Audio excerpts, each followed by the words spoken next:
Sahi khudingi pangthokkhibagumna haukiba March ki tarik 9 da malem sinba thungna pangthoknakhi. Malem gi nupi gi nubit asina nupi singi itihas ki amadi samaj gi phida rajniti gi oiba mamal amadi culture da tariba nupi gi saktam sing asi yengsinba awatpa puthokpa amadi karamna tungda lakadoriba matamda phagat hangadagi haiduna pangthoklibani. Nupi singbu miyoibi gi kanglon khudingmakta yahonaba pongning thogutpagi tangai phadaba ama sakhangbani. इतिहास की तोरई कयादा मियोई अमगा अमगा की मरकता साउना खेनबा लेरखी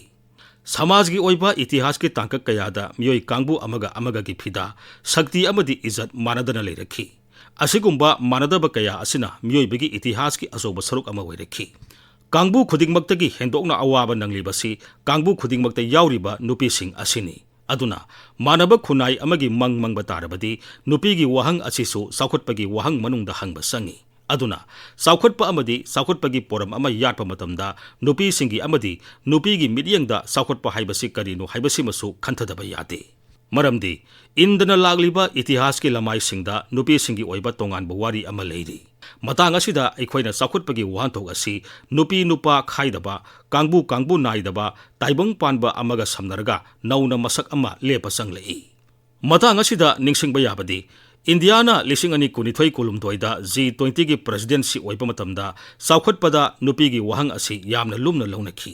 India की prime minister Narendra Modi ना G20 की minister सिंगदा नुपीना सिंगदुनु पुबा साउखटपगी पोरम अमा यानबा थमखी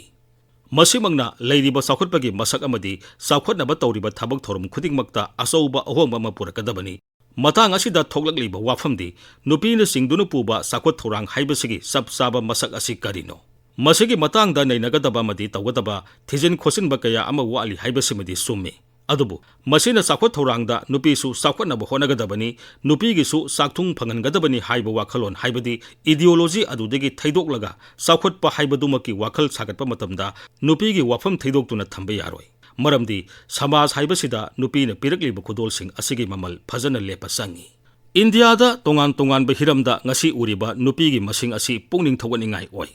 science अमदी technology engineering अमदी मैथमेटिक्स ता नुपी सादा निफु हुमदोइरोम ओइरी मसी मालेमदा ख्वाइदगी वांगबा सिंगी मरकता अमनी असुमना इंडियादा खुंगंगी लोकल बॉडी सिंगदा नुपी मिहुत सादा निफु तरुक ओइरी स्टैंड अप इंडिया प्रोग्राम मखादा कानाबा फंगलिबा सिंगी मनुंगदा सादा हुमुद्रा रोमदी नुपीनी सुंद्रंगी नैनबा अमदी मसिगा मरी लेनबा प्रोग्राम कयादा याउरिबा सिंगी मसिंग मरीगी मनुंगदा अमदी नुपी ओइरी खुदिंगमक असिना तागलिबदी नुपी सिंगना हानेगी इतिहास की तांकक सिंगदा लेरंबा फिबमदगी हेंदोकना फगले अदुबु मसिगी खुमांग साउसिलकपा असिना मानब खुनाई अमगी नत्रगा हौजिक लैरिबा समाजगी कांगलोन असिदा अरोइबा ओइबा यारबरा हाइबा वहंग अमदी ओइरी सादा पाबदा लैरिबा मसिंग सिंग असिना नुपीगी पुनसिगी ममल अमदी साउखटपगी वहांथोकता मसक थोकपा फिदा अमा फंगलबरा हाइबसिसु खंथगदबा हिरम सिंगी मनुंगदा अमा ओइगदबनी इंडियाना G20 प्रेसिडेंसी ओइरिंगैदा हौदोखिबा नुपीना सिंगबा साउखटपा अमदी नुपीगी शक्तिगिदमक्ता वर्किंग ग्रुप अमा सेमबा हाइबसी इतिहास की अचौबा इनोट अमा ओइगनी मसिना तोंगान तोंगानबा कांगलोन सिंगदा अनोबा मिडियंग अमा सेमलकदौरिबनी मसि मांगलोमदा पुखनबा तौगदबा थबक कया लैरी इंडिया की वाखलोन असि मालेमगी थाकदा थबक ओंथोकनबा खनबदा सरुक याबा ओइना लमलमगी खुंगंगी असेंगबा अवोइबा कयादा युमफम ओइरगा इनपुट सिंग पीबा संगी अनौबा मिडियंगदा अनौबा वाखल खंदुना साउखटपगी अनौबा वहांथोक थीबदा अखोइसु सरुक याफम थोई।